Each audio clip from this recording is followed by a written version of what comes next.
E nós temos uma tradição no boteco, né? Quem senta no boteco pela primeira vez tem que contar a sua história, contar como é que você chegou no mundo do tarô. O que foi que te levou para esse caminho? E contar um pouco da sua jornada, por favor, que é uma das coisas que o nosso público mais gosta, saber como as pessoas chegaram no cenário ocultista. Bom, eu fui uma menina que vivia dentro da biblioteca. Minha mãe saía para bater perna na rua e me deixava na biblioteca porque eu não gostava de ficar correndo atrás dela na rua. E eu agradeço muito, sabe? Por isso, por ter passado todas essas tardes na biblioteca. E desde que eu me entendo por gente, lá em casa todo mundo gostou, assim, sempre teve um pezinho nisso. Minha mãe curtia uma bibliomancia, meu pai, às vezes, quando ele tomava umas de outras, ele dizia que sabia ler a mão, mas não queria ler a da gente. Então, assim, pelo menos não havia preconceito com relação ao assunto. Então, logo apareceram os livros de Xing, desde que eu me entendo por gente, tem um livro de Xing, tinha um livro de Xing lá em casa. Agora, o que me levou para o tarô, na real, e eu estava pensando sobre isso aqui, relendo o tarô, A Máquina de Imaginar, aqui, do Alberto Cousteau, eu voltei aos meus 17 anos, na Biblioteca Pública do Paraná, lendo ficções do Jorge Luiz Borges, e em especial o conto que abre o livro, que é o Tlon Uqbar Orbis Tertius. E ali eu tive um choque, assim, com a ficção entrando na realidade, sabe?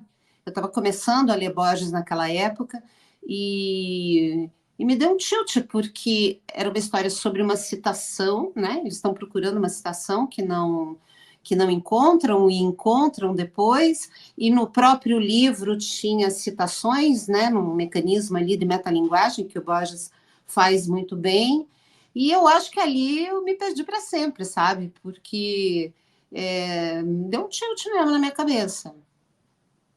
Porque como assim? Isso aqui não é uma ficção? E como que está misturando com dados reais? Está citando filósofos que eu já sabia que existiam?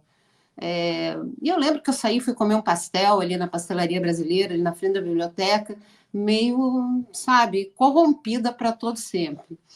E aí, pouco tempo depois, eu trabalhava numa agência de propaganda, chegou o redator, jogou na minha mesa, olha isso daí, acho que você vai curtir. E era uma revista Planeta com as cartas do tarô de Marsella. E eu falei, cara, que é isso, meu? E eu acho que o tarô fala contigo ou não fala, e o tarô sempre falou comigo. Assim, foi amor à primeira vista, a gente já se encantou ali um com o outro, e não tinha bibliografia, né? Mas havia... em Curitiba tinha isso, né? Em São Paulo, Rio também, livrarias esotéricas, e era um barato. Aqui em Curitiba a gente tinha a Pirâmide e a Esotera. E a Esotera era pertinho de onde eu trabalhava. Então, como eu sempre tive facilidade para ler em espanhol, eu adquiri alguns livros em espanhol e tinha muito pouca coisa publicada em português. E nos livros que tinham ali disponíveis, era o livro do Alberto Cousteau, que foi lançado aqui no Brasil, né, no começo dos anos 80, e o Tarô Clássico. E eu me joguei, e caí de boca nesses livros aí, com tudo, de chavei de cima a baixo, estudei, reestudei, pesquisei, fui atrás, e daí comecei a ler os livros em espanhol, e acho que daí eu passei por todas as etapas que eu acredito que um tarólogo deva passar, né? Que é visitar esse tarô esotérico, né? Eu comecei a ler Eliphas Levi, Diane Fortune, que não fala sobre tarô, mas que está ali, né? Que estava ali na área, e foi lendo todo mundo que passava pela minha frente até chegar no Crowley. Aí já deu um outro tilt, né? Quando chega ali, você tem ali umas revelações. E curti muito esse timing todo. Agora, o que me pegou realmente nesse livro em especial, no Tarô, A Máquina de Imaginar, foi exatamente essa ideia do tarô e da poesia, do tarô e da literatura. E aí volto ali no link com o Jorge Luiz Borges, né? que é essa coisa do livro infinito, do livro que contém todos os livros, dessa biblioteca muda que nos atinge, né, dessa forma tão fatal no meu caso, eu diria, né, porque eu acho que é um caso que não vai acabar nunca. E foi ali que eu comecei.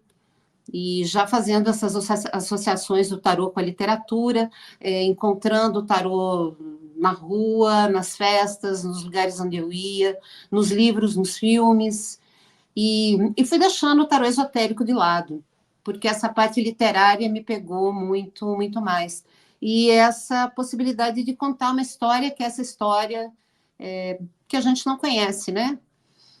Essa situação adivinhatória que acontece ali quando você está na frente de alguém e se estabelece essa relação curiosa, né?